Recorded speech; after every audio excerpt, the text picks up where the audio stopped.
그런 곳이라고 하면 지금도 충분히 저평가할 수 있는데 거기에 미래 가치까지 있기 때문에 그런 것들을 충분히 보실 수 있어요. 안녕하세요. 세비티입니다. 오늘은 최근에 제 지인분이 저에게 고민 상담하신 내용이 있어서 말씀드리려고 합니다. 이게 퇴사에 대한 내용인데요. 지금 퇴사를 고민하시는 분들에게 조금이라도 도움이 될 것 같아서 이렇게 영상을 찍게 됐습니다. 그분 같은 경우는 남편분과 둘 다 맞벌이를 하시는데요. 두 분 다 안정적인 직장에 다니고 계셨어요. 그런 상황에서 남편분께서 퇴사를 하고 싶다고 몇 년 전부터 계속 이야기를 하신 거예요. 그런데 그 남편분도 퇴사를 해서 확실하게 뭔가 하고 싶다는 건 있으셨어요. 근데 그걸 가지고 아직 수익화를 시키지 못한 상황이었던 거예요.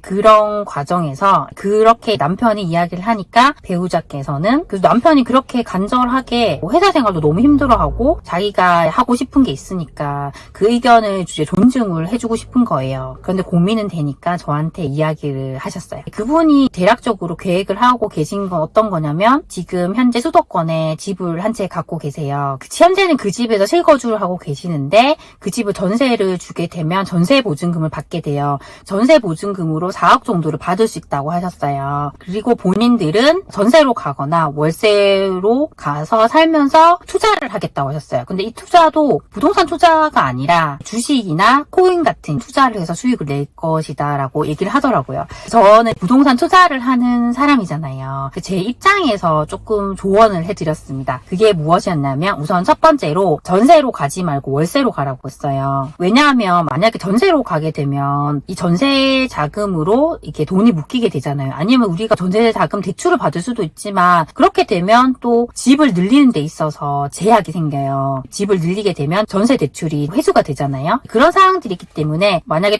부동산 투자를 할 거라면 저는 월세로 가는 거 추천드렸습니다. 그리고 이분들이 아이가 없기 때문에 어차피 두 분이서 사셔야 돼요. 그렇다면 그렇게 좋은 집에는 살지 않아도 되기 때문에 저는 저렴한 월세로 가는 것도 추천을 드렸습니다. 그렇게 하게 되면 우리가 월세 보증금으로 준다고 해도 3억 이상의 돈이 생기잖아요. 그럼 저는 그만큼의 시드머니를 가지고 주식이나 코인만 투자할 것이 아니라 부동산에도 투자를 할 것을 권유를 했어요. 현재 1주택이기 때문에 우리가 비규제 지역에 투자를 하게 되면 하나를 더 사도 실세 중과가 되지 않는 상황이에요. 그렇다면 그 돈을 가지고 지금 현재 비규제 지역에서 정말 똘똘한 한 채를 투자를 하라고 말씀드렸습니다. 그렇게 하고 만약에 돈이 더 남는다고 하면 이제 그 돈을 가지고 지금 서울 수도권에 있는 지식산업센터에도 투자를 하실 수가 있어요. 그러니까 지산 같은 것들은 제가 다른 영상에도 말씀드렸지만 지산은 평형이 되게 다양해요. 그래서 정말 소액으로도 할 수 있는 곳들이 있단 말이에요. 그렇게 또 포트폴리오를 짜면 좋을 것 같았어요. 비규제 지역에 이제 보실 때는 만약에 2억 정도로 우리가 투자한다 하면 선택지가 정말 많아요. 그런 곳들은 정말 현재 대장이거나 현재 대장보다는 정말 미래의 대장이 될 분양권 같은 것도 충분히 보실 수가 있어요. 제가 최근에 봤던 곳들도 보면 프리미엄이 거의 1억이나 1억 5천 정도 들어요. 여기에서 분양가의 10%를 계약금으로 내게 되잖아요. 그렇게 해도 분양가가 보통 3억대니까 3천만 원. 이렇게 하면 투자금이 확장비 옵션을 더 한다고 해도 2억 아니면 충분해요. 충분히 가능하기 때문에 해볼 수 있습니다. 근데 이런 것들은 현재도 좋긴 한데 나중에 입주를 하게 되면 여기는 대체할 수 없는 곳이 되는 거예요. 이제 이런 것들 중에서 보면 확실한 호재가 있는 것들이 있어요. 저희가 호재를 볼 때는 확실한 호재에는 관심을 가지셔도 돼요. 이게 호재라고 해도 예정된 호재가 있고 확정된 호재가 있어요. 저는 예정된 호재는 그게 확실한 단계를 밟을 때까지는 저는 호재가 아니라고 생각을 해요. 그냥 없다고 생각하는 게 좋고요. 확정된 호재는 그게 확실하게 되는 것이기 때문에 관심을 갖는 게 좋습니다. 제가 보고 있던 이제 그 분양권 같은 곳은 확실한 호재가 있어요. 그 안에서는 대체할 수 없는 곳이 되는 호재란 말이에요. 그런 곳이라고 하면 지금도 충분히 저평가할 수 있는데 거기에 미래 가치까지 있기 때문에 그런 것들을 충분히 보실 수 있어요. 그곳이 입지가 완성이 될 때까지는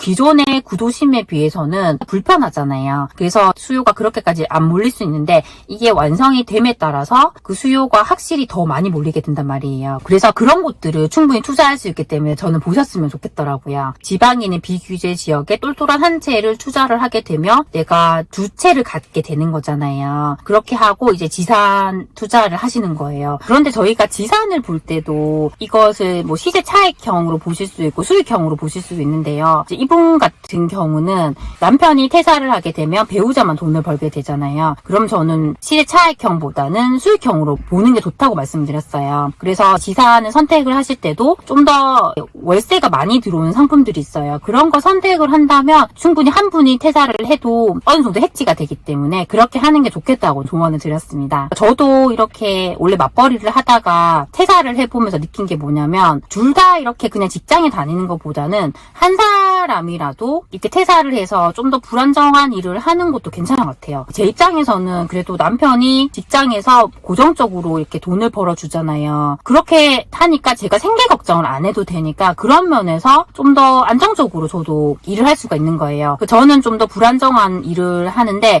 이런 일의 장점이 뭐냐면 고정적으로 일정 금액이 들어오는 건 아니지만 뭐든 시도를 많이 해볼 수 있잖아요. 그 중에서 이제 시도를 해서 잘 되게 되면 충분히 월급보다 수익이 더 커지게 돼요. 그렇게 합치게 되면 남편이 고정적으로 들어오는 돈과 내가 버는 이런 수익이 합쳐져서 둘이 맞벌이 할 때보다 저는 수익이 더 커진다고 생각을 해요.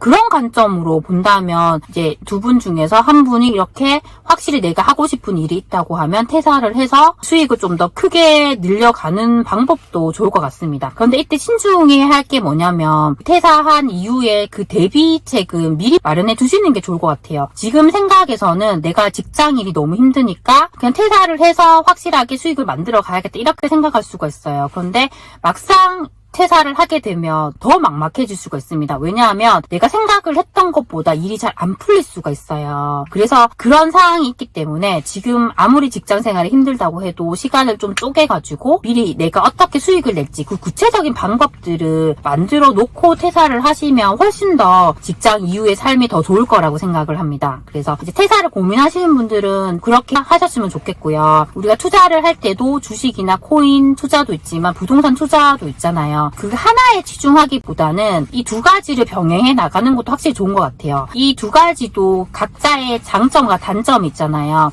부동산의 장점이라고 하면 좀 더 안정적인 측면이 있어요. 이게 변동이 그렇게 크진 않잖아요. 그런데 주식과 코인은 제가 잘 모르기도 하지만 조금 더 변동성이 있는 것 같아요. 그래도 이것도 잘 굴리게 되면 많은 수익을 주게 되더라고요. 그래서 이 두 가지를 같이 공부를 해서 해 나가신다면 충분히 저는 좋은 투자가 될 수 있을 것 같습니다. 오늘 제가 말씀드린 부분들이 현재 퇴사를 고민하는 분들에게 조금이라도 도움이 되셨으면 좋겠습니다. 항상 제 영상을 시청해주셔서 정말 감사드립니다. 그럼 다음 시간에 만나요. 안녕.